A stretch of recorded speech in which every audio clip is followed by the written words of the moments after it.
ఘన కీర్తి సాంద్ర విజితాఖిలాంధ్ర జనతా సుధీంద్ర మణి దీపకార్యాంగిక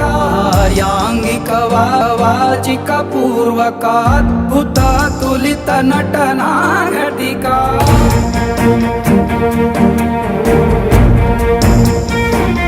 నిరీతులుగా ఇన్నిన్ని పాత్రలుగా నిందర్శింపజేయగల జ్ఞానదర్పణము. కోట శ్రీనివాసరావు అనే వ్యక్తి చాలా తెలివైన వ్యక్తి, మంచి వ్యక్తి, మంచి నటుడు, వీటన్నిటితో పాటు చాలా తెలివైన వ్యక్తి. అన్ని విషయాల మీద పరిపూర్ణమైన పరిజ్ఞానం, పైగా బ్యాంక్ నుంచి వచ్చారు మీరు బ్యాలెన్స్లు టాలీలు అన్నీ బాగా తెలిసిన వాళ్ళు. మీరు మోసపోవడం ఏంటన్నది ఆశ్చర్యం నాకు. అంటే మనిషికి అవసరం ఎంత పని అయినా చేయిస్తుందండి. ఆడువారి మాటలకు అర్థాలు వేరు. సినిమాలు వెంకటేశ్వరం, ఆ సినిమాలో ఒక మంచి వేషం, అది చాలా బాగుంటుంది. ఏడ్చేవాళ్ళు ఏడుస్తారు కూడా, ఏడుపు వస్తుంది. ఇప్పటికే కంటి చూపు తగ్గిపోయింది. 10 నిమిషాలు నిలబడలేకపోతున్నాను. తెల్లవార్లు ఒకటే దగ్గు. ఇలాంటి కొడుకు తలకొరివి పెట్టడానికి మాత్రమే పనికొస్తాడు రా. అసలు అలాంటి కథలు రాసే దమ్మె ఆవిడకి లేదు. ఇప్పుడు ఎంతసేపు కొట్టుకోవడం, తిట్టుకోవడం, ఈ సర్కస్ అయిపోయింది. ఈ సర్కస్ చూడలేక పాపం మన దెబ్బలు మన కడుపు కొట్టారు అనుకుని జమిని సర్కస్ కూడా మూసేశారు. బాహుబలి రాజమౌళి గారు గొప్ప డైరెక్టరు, బ్రహ్మాండంగా 1, 2 తీశాడు. ప్రపంచ ఖ్యాతిగాంచింది. కలెక్షన్లో కానీ డైరెక్టర్ కానీ పేరు అన్నీ జరిగినాయి. వాళ్ళు ఎవరు అనుకుంటున్నారు దాని గురించి? అదే మరి ఓల్డ్ మాయాబజార్ దిగింది. ఇవాళ ఆ సినిమా రిలీజ్ అంటే టీవీలో 6 ఏళ్ళ కుర్రాడు దిగితే 60 ఏళ్ళు మగవాడు దాకా కూర్చుంటారు.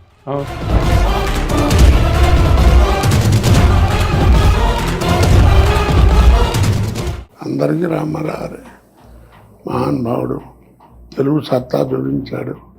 6 నెలల్లో ప్రచారార్థం వేసుకుని నేషనల్ పార్టీ అయినట్టు కాంగ్రెస్ని అదే మట్టి కనిపించి ముఖ్యమంత్రి అయిపోయి అసలు ప్రధానమంత్రి కూడా అయిపోతారేమో అన్నంత రేంజ్కి వెళ్ళి అంతైంది. అలాంటి వాడు ఆయన చరిత్ర ఆయనే చెరుపుకున్నాడు.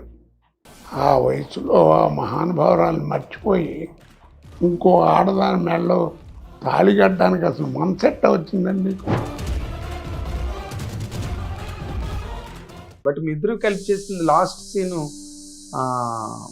అంతకు ముందే కదా, ఒక 1 వీక్లోనే బాబు ప్రసాద్ పోవడం. తలుచుకుంటే ఆ సీన్ చాలా మీరు యాక్ట్ చేయడం, తను పోయే సీనే కదా మీరు యాక్ట్ చేసింది. ఏదేనండి తలుచుకుంటే బాధగా ఉంది.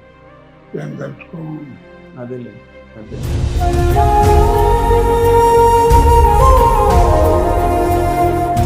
Welcome to our hit TV అభిమాన ప్రేక్షకులకు స్వాగతం పలుకుతున్నాను. ఇప్పుడు నేను ఇంటర్వ్యూ చేయబోతున్న ఈ మహానటుడు గురించి చెప్పాలంటే ఒక సముద్రం గురించో ఒక మహారణ్యం గురించో చెప్పినంత అవుతుంది. ఎందుకంటే సినిమా చిత్ర పరిశ్రమలో అది హిందీ కావచ్చు, ఏ భాషా పరిశ్రమ అయినా సరే, ముఖ్యంగా తెలుగు చిత్ర పరిశ్రమకి ఎంతమందో నటులకు సబ్స్టిట్యూట్స్ వచ్చారు, రిప్లేస్మెంట్స్ వచ్చారు, ప్రత్యామ్నాయాలు వచ్చారు. కానీ ఈ మహానటుడికి మాత్రం మరో ప్రత్యామ్నాయమే లేదు. ఆ మహానటుడిని రిప్లేస్ చేసే నటుడు ఇప్పటివరకు తెలుగు చిత్ర పరిశ్రమకి రాలేదు. ఆ మహానటుడి పేరే నటనికి పెట్టకోటగా 100 సినిమాలు నటించిన కోట శ్రీనివాసరావు గారు. ఆయన గురించి ఇంట్రడక్షన్ ఇవ్వడం అంటేనే చాలా గర్వంగా ఉంటుంది ఏ జర్నలిస్ట్కైనా. అటువంటి మహానటుడితో ఇప్పుడు హిట్ టీవీ చేయబోతున్న ఈ ఇంటర్వ్యూ విశేషాలను వీక్షించి ఎంజాయ్ చేయండి. Thank you. This is your Nagendra Kumar. Welcome to my special programme my special touch.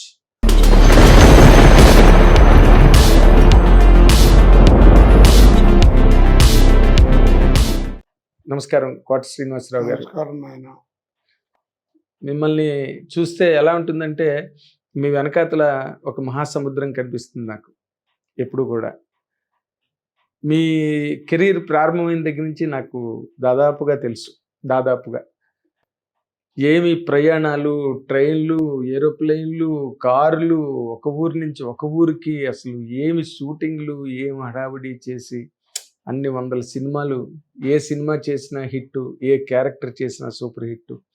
అంత గొప్ప కెరీర్ని అనుభవించిన మీకు ఒక్కసారి మీ నట జీవితం వెనకాతలకి తిరిగి చూసుకుంటే ఏమనిపిస్తుంది సార్ మీకు? అలా చూస్తూ ఉంటానండి. ఆ, అనిపించేది ఏముంది, ఒక్కొక్క ఫోటో చూస్తుంటే ఒక్కొక్క సినిమా జ్ఞాపకం వస్తుంది. ఉమ్, ఆ సినిమాకి ఏం తాగిన మంచో చెడ్డో ఏదో మాట్లాడుకోవడం అనుకుని గిర్రని తిరుగుతూ ఉంటుంది బ్రెయిన్లో. ఉమ్. ఏముంది, దాదాపు 40 ఏళ్ళ జీవితం కదండి. కరోనా దాకా బాగానే ఉందండి. ఉమ్, ఈ కరోనా అనే ఒకటి వచ్చింది కదా, ఉమ్. అప్పటి నుంచి కొంచెం బాగా తగ్గిపోయింది. సినిమాలు తగ్గినాయి. తగ్గింది కొంచెం. ఏదో అంటారు, కోట శ్రీనివాసరావు నడవలేకపోతున్నాడు, చేయలేకపోతున్నాడు. ఇవన్నీ ఏదిని బట్టి వచ్చే ఉండవండి. ఎందుకుండవు?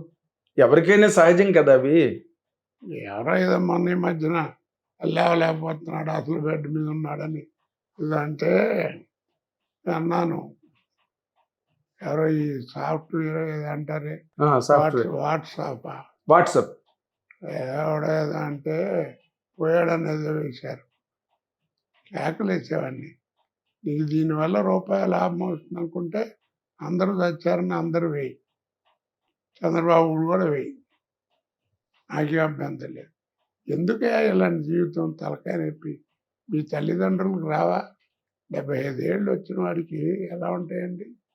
ఏదో కాళ్ళు నొప్పి, ఒళ్ళు నొప్పి ఏవో ఉంటాయి. అది ఆలోచించుకోకుండా అట్లా వేయొద్దు అన్నాను. ఇప్పుడు ఎవరన్నా కథ చెప్పడానికి వచ్చారనుకోండి, కోటగారు మీతో వేషం చేయించాలని ఎప్పటి నుంచో అనుకో, కదండి అంటారు. ఒక్క నిమిషం ఆగండి అంటారు. ఏమిటంటారు?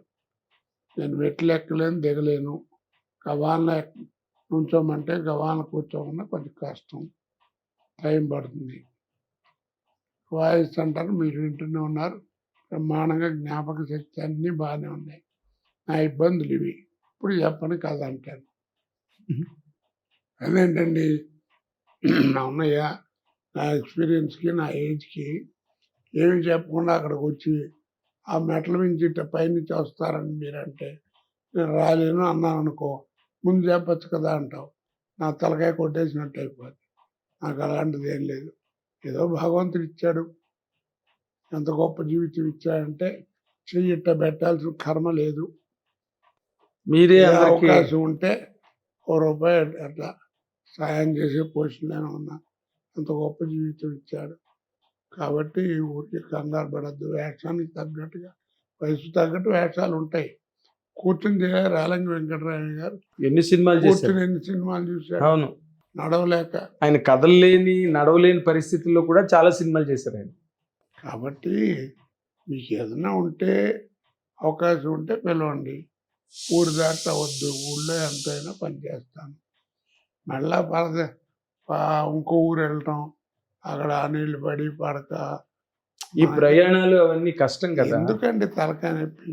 మీకు ఏం అవసరం ఇప్పుడు అంత ఐరైనా పడి చేయాల్సిన అవసరం? అవసరం అని కాదు, నటుడికి రిటైర్మెంట్ అనేది ఉండదు. ఉమ్, కానీ నేను చెప్పేది ఏంటంటే ప్రస్తుతం అవసరం లేదు. ఉమ్, అసలు అలాంటి కథలు రాసే దమ్మె ఆవిడకి లేదు. ఉమ్. ఇప్పుడు ఎంతసేపు కొట్టుకోవడం, తిట్టుకోవడం, ఈ సర్కస్లు, పేద సాంగ్స్ కూడా డాన్సులు ఉంటాయి. సర్కస్ అయిపోయింది. ఈ సర్కస్ చూడలేక పాపం మన దెబ్బలు మన కడుపు కొట్టారు అనుకుని జమినీ సర్కస్ కూడా మూసేశారు. అక్కడ తయారైంది. మీ పంచులు మాత్రం పోలేదు సార్.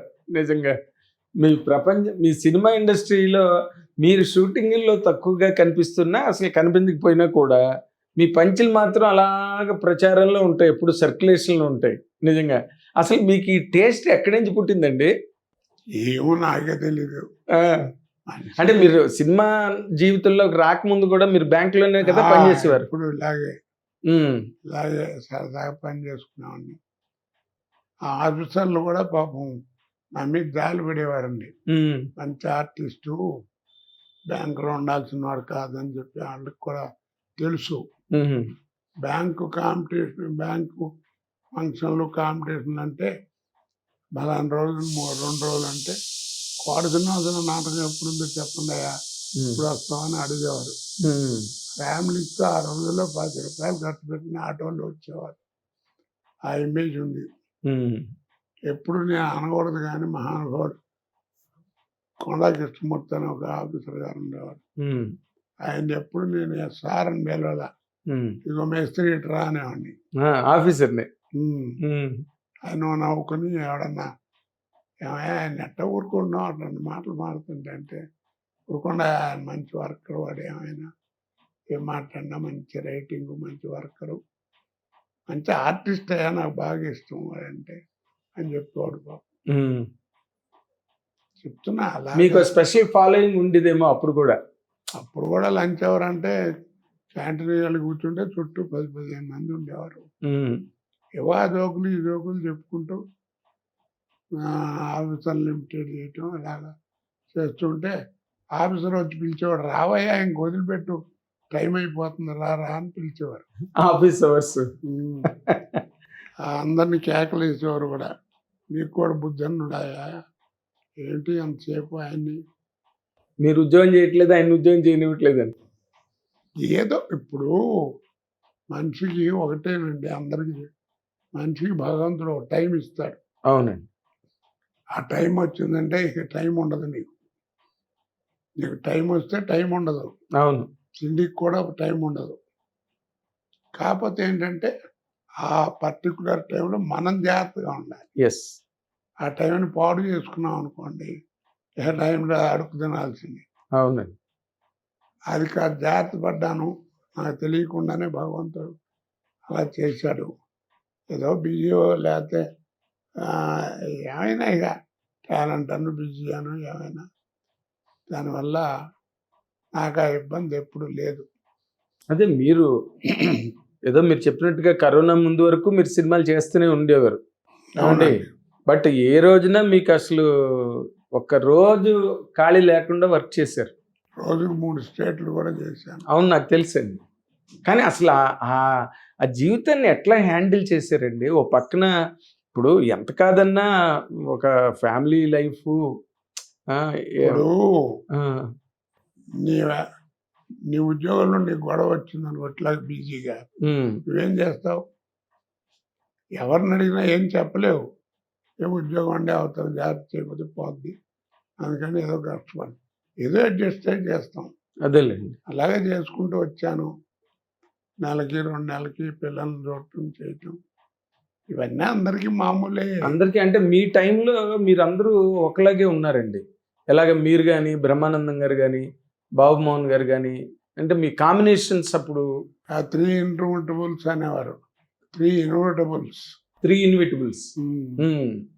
పరచుడు వెంకటేశ్వర అన్నాడు, 3 ఇన్విటబుల్స్ రా, వాళ్ళు లేని సినిమా లేదని. అంటే గొప్ప చెప్పడం కాదండి, ఓ సినిమా సక్సెస్ అయితే ఆ సక్సెస్కి మెయిన్ పిల్లర్లా ఉన్నాను కొన్నాళ్ళు. అవునండి. చాలా సినిమాలు అదో అదృష్టం అనండి. ఆ టైం భగవంతుడికి దా చెప్పాను, ఆ టైంలో జాగ్రత్తగా ఉండకపోతే ఏముంది. అంతేలేండి. కానీ అది అంటే ఇప్పుడు యువతల ప్రొఫెషనల్ లైఫ్ చాలా ఫాస్ట్ స్పీడు, విపరీతమైన ఒత్తిడి, అందరూ పెద్ద డైరెక్టర్లు, అన్ని మెయిన్ లీడ్ క్యారెక్టర్స్ సినిమాలో. అసలు మీకు ఇంటి పక్క చూడడానికైనా అయ్యిదండి అప్పుడు? కొంచెం కష్టమేనండి. అంటే నాకే కాదు, నాకు మళ్ళీ బిజీ అయిన ప్రతి ఆర్టిస్ట్కి తప్పదు. అవును.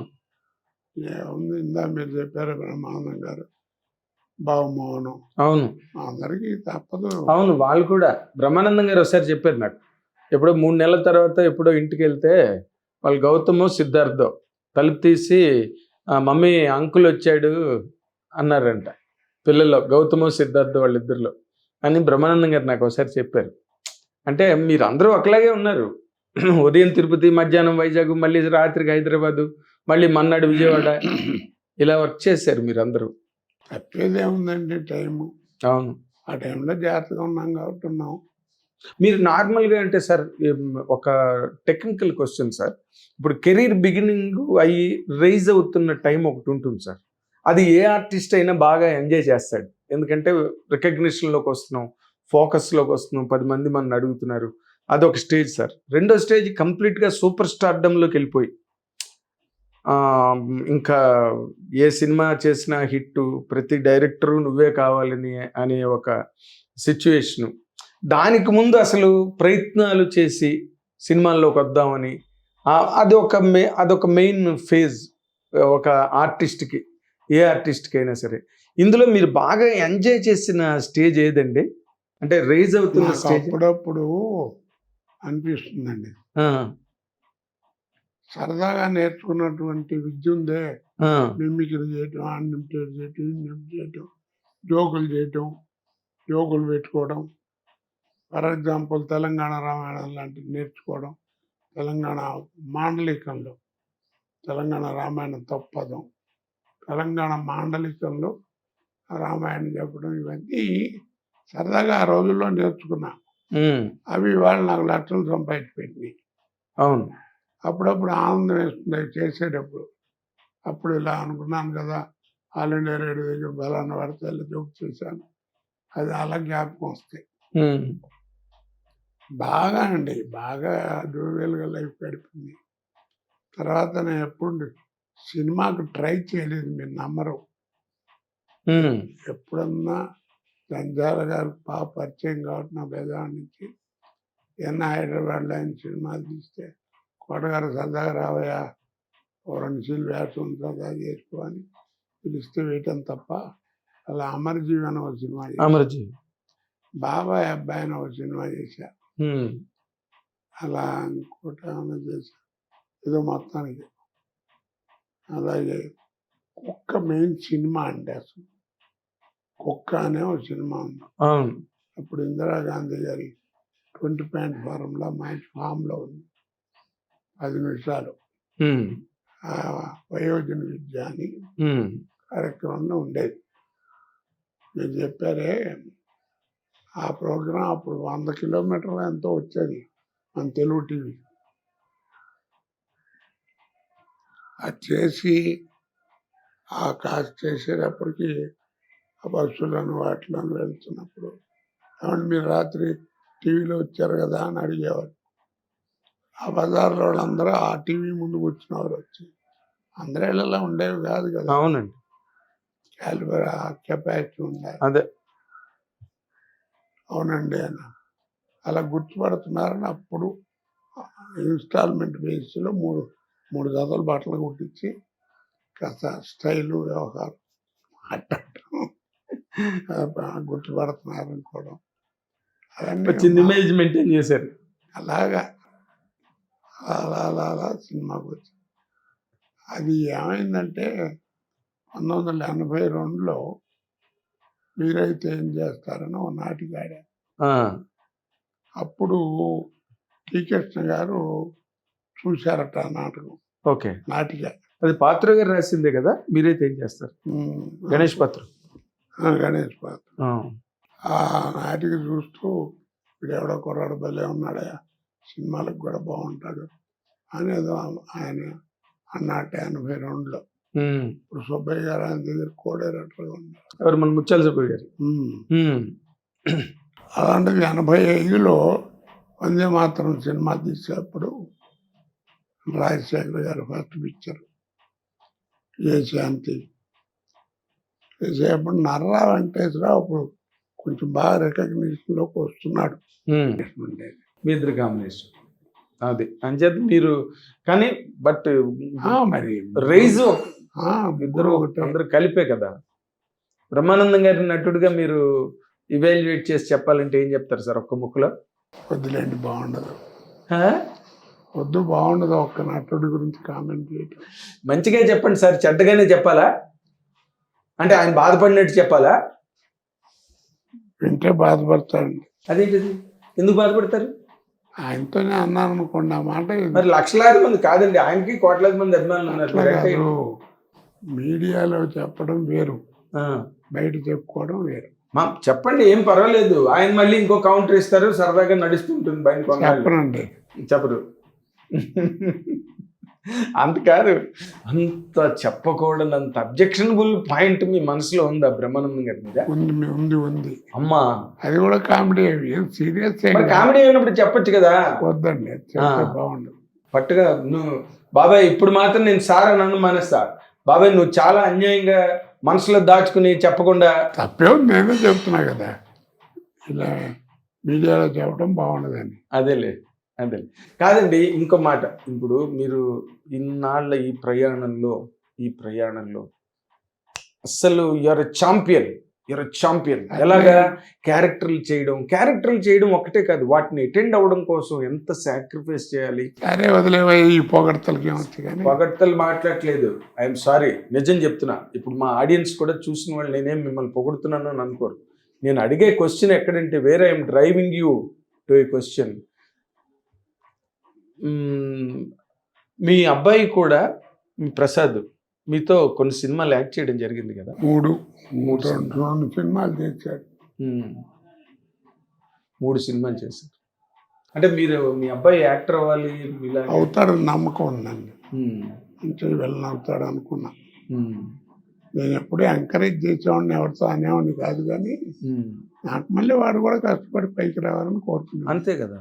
కాకపోతే కోట శ్రీనివాసరావు అబ్బాయి కాబట్టి కొంచెం త్వరగా అవకాశాలు వస్తే రావచ్చు కదా. ఎవరన్నా ఇస్తే ఇవ్వచ్చు, అంతే. రావడానికి రావట్లా. అదే అంటే ఇప్పుడు బాగా చేస్తున్నాడని పేరు వస్తే అందరూ ఎంకరేజ్ చేసేస్తారు.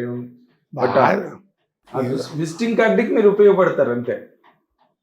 విజిటింగ్ కార్డు వరకు ఉపయోగపడతారు. కోట శ్రీనివాసరావు గారు అబ్బాయి అన్నది ఒక రికగ్నిషన్. బట్ ఆ తర్వాత తను బాగా చేస్తే వేషాలు వచ్చి ఉండేవి. బట్ మీ ఇద్దరు కలిసి చేసిన లాస్ట్ సీను అంతకు ముందే కదా, ఒక 1 వీక్లోనే బాబు ప్రసాద్ పోవడం. తలుచుకుంటే ఆ సీన్ చాలా మీరు యాక్ట్ చేయడం, తను పోయే సీనే కదా మీరు యాక్ట్ చేసింది. ఏదేనండి, తలుచుకుంటే బాధగా ఉండదు, ఏం తలుచుకో. అదేలేండి. బట్ మీరు ఇప్పుడు వేషాలు వస్తే మాత్రం 100% చేయడానికి రెడీ.